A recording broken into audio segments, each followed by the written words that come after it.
Hello everyone. Today we will discuss about utility. This is our new topic after demand and supply. So utility is the new topic. So what is the agenda for today? What is utility? What are the different types of utility? Then their definition, that is total utility, marginal utility. What are the different methods used in them to calculate utility?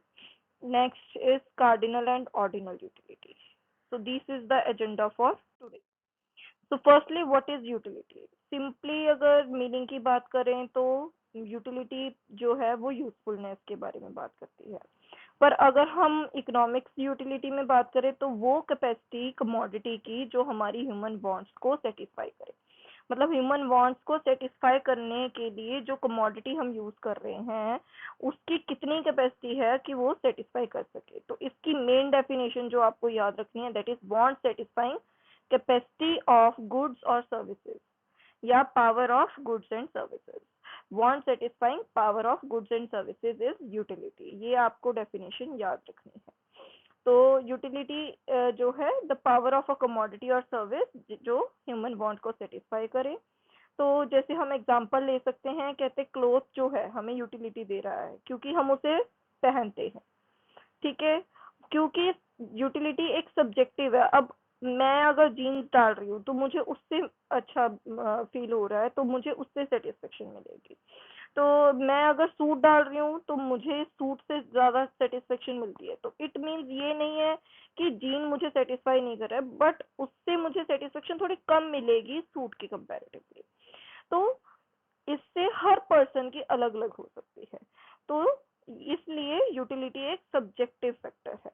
तो आप देख सकते हैं जो एक commodity purchase की, हमने product कोई भी परचेज किया उससे हमें जो सेटिस्फेक्शन मिला, यहाँ पे आप स्टार्स बने देख सकते हैं। तो मुझे बहुत ज्यादा सेटिस्फेक्शन मिला तो मैं ज्यादा स्टार्स दूंगी, तो इट मीन्स मेरी सेटिस्फेक्शन ज्यादा है तो यूटिलिटी मुझे ज्यादा मिली है।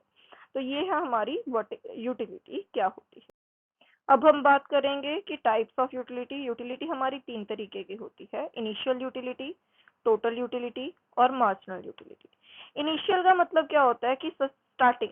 तो मतलब जैसे हमने फर्स्ट यूनिट कंज्यूम की किसी भी चीज की, उससे जो हमें यूटिलिटी मिलेगी that is our initial utility. Utility derive from the first unit of a commodity. मतलब पहली जो कमोडिटी यूज की, पहली यूनिट जो कमोडिटी की यूज की, उसे हम बोलेंगे इनिशियल यूटिलिटी।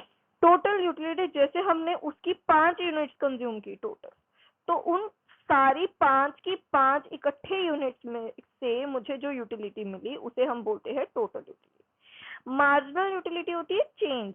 जैसे मैंने पहले एक यूनिट कंज्यूम की, देन जब मैंने दूसरी यूनिट कंज्यूम की तो मुझे पहली से ज्यादा मिली सेटिस्फेक्शन दूसरी में या कम मिली। मतलब जो दूसरी की चेंज, दूसरी यूनिट कंज्यूम करने का मुझे जो चेंज आया मेरी यूटिलिटी में, मेरी सेटिस्फेक्शन में, उस चेंज को हम बोलेंगे मार्जिनल यूटिलिटी।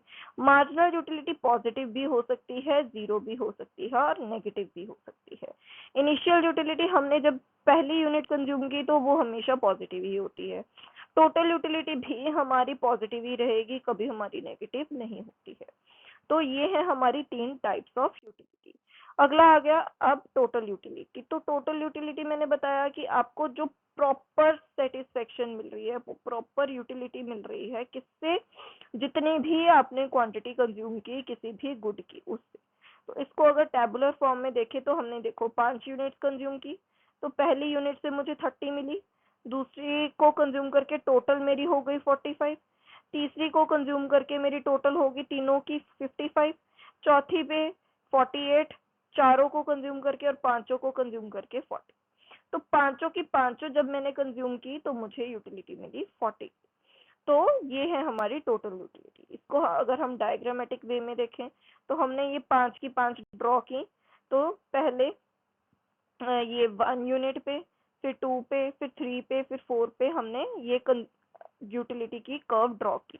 तो ये पहले हमारी बढ़ रही है, फिर धीरे धीरे कम होने लगी। तो आप देख सकते हैं यहाँ पे टेबल में भी पहले हमारी बढ़ रही थी, फिर हमारी कम होने लगी, 48 हो गई, 40 हो गई। अब ये क्यों होता है, मैं आपको थोड़ा सा रीजन बता देती हूँ। जैसे आप कोई भी चीज बार बार बार बार कंज्यूम करते हो, उनकी और यूनिट्स कंज्यूम करते रहते हो, तो उससे आप बोर हो जाते हो। तो धीरे धीरे उससे आपकी सेटिस्फेक्शन क्या होने लग जाती है, कम होने लग जाती है। तो इस वजह से टोटल यूटिलिटी क्या है, धीरे धीरे कम हो जाती है। तो पहले हमारी बढ़ती है, फिर कम हो जाती है, ये है हमारी टोटल यूटिलिटी। उसके बाद हमारी बात आती है मार्जिनल यूटिलिटी की। तो मार्जिनल यूटिलिटी क्या होती है, वो एक्स्ट्रा अमाउंट जो हमें एडिशनल यूनिट कंज्यूम करने से मिली है।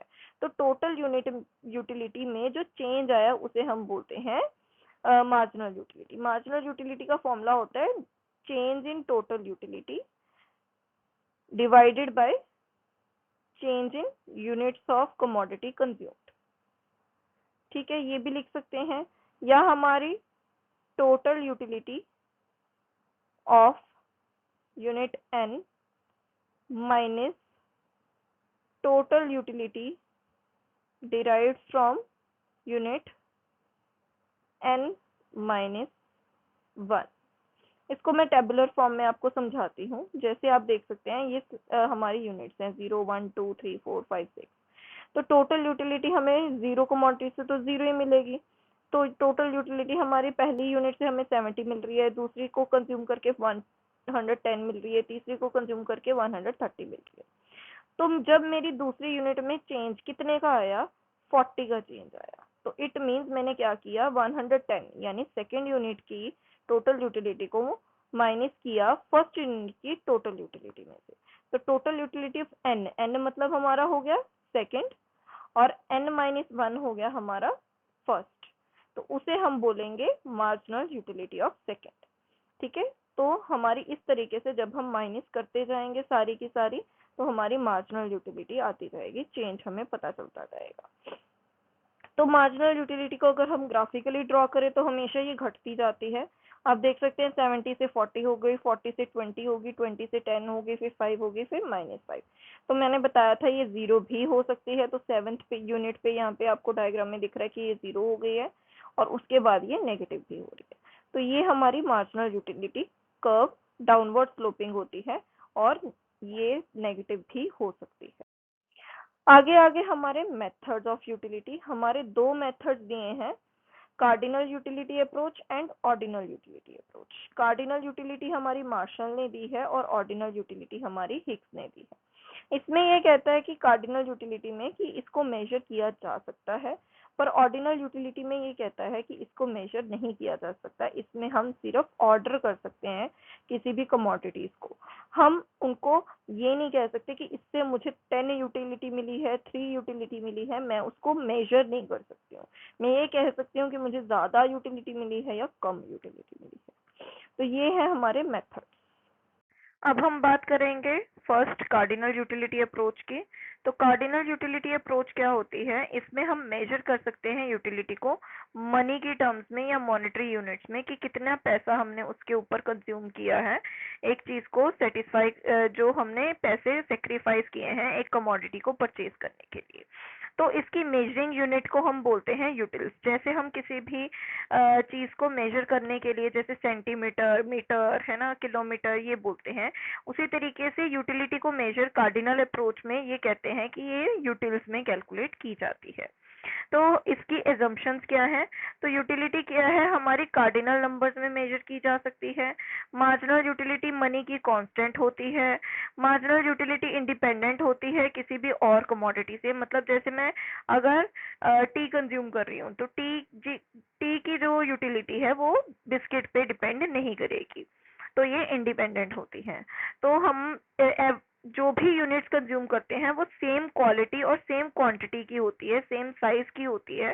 किसी भी कमोडिटी की हम बड़ी छोटी नहीं लेते। और जब हम कार्डिनल यूटिलिटी अप्रोच की बात करते हैं तो हम कॉन्टिन्यूअस कंजम्पशन की बात करते हैं, इरेगुलर कंजम्पशन की बात नहीं करते। तो हमारी कमोडिटी जो भी हम कंज्यूम कर रहे हैं सूटेबल होनी चाहिए। जैसे अगर मैं टी की बात कर रही हूँ, तो एक सिप टी का, दैट इज, मतलब उसको हम मेजर नहीं कर सकते। एक छोटा कप हम टी का ले सकते हैं, तो छोटे छोटे कप हम 10 कंज्यूम कर रहे हैं टी के, तो उसे हम ले सकते हैं। हम ये मान के चलते हैं कि कंज्यूमर की इनकम में कोई चेंज नहीं आएगा, प्राइस ऑफ किसी भी प्राइस में, मतलब कमोडिटी के प्राइस में कोई चेंज नहीं आएगा, उसके सब्स्टिट्यूट्स में कोई चेंज नहीं आएगा, ठीक है। ना ही उसके टेस्ट और प्रेफरेंसेस में चेंज आएगा कंज्यूमर की, ना ही कोई हैबिट में चेंज आएगा। तो ये है हमारी कार्डिनल यूटिलिटी अप्रोच। आगे आगे हमारी ऑर्डिनल यूटिलिटी अप्रोच। तो ऑर्डिनल यूटिलिटी में क्या बात करेंगे? ऑर्डिनल में ऑर्डर ऑर्डर करना, मतलब अगर मुझे रेड कलर पसंद है तो मैं रेड पहले लिखूंगी, फिर मुझे ब्लू पसंद है तो मैं फिर ब्लू को ऑर्डर करूंगी, फिर मैं वाइट को करूंगी, फिर मैं ब्लैक को। मतलब मैंने क्या कर दिया, अपने प्रेफरेंस के अकॉर्डिंग कलर्स को क्या कर दिया, ऑर्डर कर दिया, एक ऑर्डर में लगा दिया। तो उसे हम कहते हैं ऑर्डिनल अप्रोच। तो इसमें हम टू कमोडिटीज केस को मेनली प्रेफर कर सकते हैं, तो जो कि हमें सेम सेटिस्फेक्शन प्रोवाइड करती हैं, इक्वल सेटिस्फेक्शन प्रोवाइड करती हैं, और इसमें हम रैंकिंग करते हैं, ऑर्डर लगाते हैं क्वालिटेटिव अप्रोच के अकॉर्डिंग, ठीक है। तो ये ऑर्डिनल अप्रोच कार्डिनल अप्रोच से डिफरेंट है, ठीक है, क्योंकि ये हमें एक तो अलग अलग कमोडिटीज में मेजर करके बताती है ऑब्जेक्टिवली। मतलब वो क्या था, हमारा सब्जेक्टिव अप्रोच था, ये ऑब्जेक्टिवली हमें बताता है कि क्या चीज हो सकती है पॉसिबल। तो ये है हमारी ऑर्डिनल यूटिलिटी अप्रोच। इसमें हमारी असम्पशंस क्या है? एक तो कंज्यूमर रेशनल है, मतलब उसे सब कुछ पता है। यूटिलिटी को हम रैंकिंग कर सकते हैं, ऑर्डर में लगा सकते हैं। हमारा marginal rate of substitution diminishing होता है, ये मैं नेक्स्ट क्लास में आपको समझाऊंगी ये लॉ कौन सा है। उसके बाद जो टोटल यूटिलिटी है कंज्यूमर की, वो डिपेंड करती है वो कितनी यूनिट्स कंज्यूम कर रहा है। और हमारी कंसिस्टेंसी रहती है, मतलब अगर मैंने रेड ब्लू व्हाइट और ब्लैक ही बोला है तो हमेशा मैं रेड ब्लू व्हाइट ब्लैक ही बोलूँ। कभी भी मैं ये नहीं बोल सकती कि ब्लैक पहले है और ब्लू बाद में है और रेड बाद में है, तो मेरी कंसिस्टेंसी रहेगी। और ट्रांसटिविटी का मतलब है अगर रेड अवेलेबल नहीं है तो मैं ब्लू ले रही हूँ, अगर ब्लू अवेलेबल नहीं है तो मैं व्हाइट ले रही हूँ। तो अगर मेरे पास मतलब ब्लू की जगह मैं रेड ले रही हूँ और व्हाइट की जगह पे ब्लू ले रही हूँ, तो मैं व्हाइट की जगह पे भी रेड ले सकती हूँ। तो ये चीज हमारी होगी ट्रांसटिविटी। नॉन सेटिटी मतलब हम एक चीज से कभी सेटिस्फाइड नहीं होंगे, मतलब एक यूनिट से हम more and more units consume करते जाएंगे। ये है हमारी ऑर्डिनल यूटिलिटी अप्रोच। तो अभी हम इन दोनों का डिफरेंस करेंगे। तो डिफरेंस में हम ये देख रहे हैं कि कार्डिनल यूटिलिटी जो है वो कंज्यूमर की सेटिस्फेक्शन को न्यूमेरिकली डिराइव कर सकती है, पर इसमें हम न्यूमेरिकली डिराइव नहीं कर सकते हैं। तो ये हमारी क्वांटिटेटिव अप्रोच है और ये हमारी क्वालिटेटिव अप्रोच है। ये लेस रियलिस्टिक है क्योंकि हम अपनी सेटिस्फेक्शन को ये नहीं बता सकते कि मुझे 10 यूटिल्स मिला, 20 यूटिल्स मिला, 100 यूटिल्स सेटिस्फेक्शन हुआ। हम ये कह सकते हैं कि हमें ज्यादा मिला या कम मिला। तो उसे हम ऑर्डिनल अप्रोच में कह सकते हैं। तो ऑर्डिनल अप्रोच ज्यादा रियलिस्टिक है। इसकी मेजरिंग यूनिट यूटिल्स है। इसमें हम रैंकिंग करते हैं तो हम इसको मेजर भी रैंक के फॉर्म में करते हैं, फर्स्ट रैंक, सेकंड रैंक। इसमें हम मार्जिनल यूटिलिटी एनालिसिस का लॉ करते हैं और इसमें हम इंडिफरेंस कर्व परफॉर्म करते हैं। ये हमारे क्लासिकल्स और न्यू क्लासिकल्स ने फॉलो किया था, ये हमारे मॉडर्न इकोनॉमिस्ट ने फॉलो किया इस रूल को। नाउ अब हमारा सारा हमने यूटिलिटी के बारे में समझ लिया क्या है। तो यूटिलिटी में हमारी दो अप्रोचेस हैं, कार्डिनल अप्रोच और ऑर्डिनल अप्रोच। कार्डिनल में हमारी यूटिलिटी क्या होती है, हम अपनी चॉइस के अकॉर्डिंग उसको क्या करते हैं, यूटिल्स कैलकुलेट करते हैं, ठीक है। एंड ऑर्डिनल में हम रैंक करते हैं। तो ये है हमारी यूटिलिटी। और यूटिलिटी क्या होती है, want satisfying power of a commodity, मतलब एक कमोडिटी से हमें कितनी सेटिस्फेक्शन मिल रही है, ठीक है, वो कितना हमें सेटिस्फाई कर पा रही है, उसे हम बोलते हैं यूटिलिटी। तो thank you so much. Please like, share, comment and subscribe so that आपको भी और मुझे भी पता चले कि आपको कितनी चीजें समझ में आ रही हैं। Please like this. Thank you.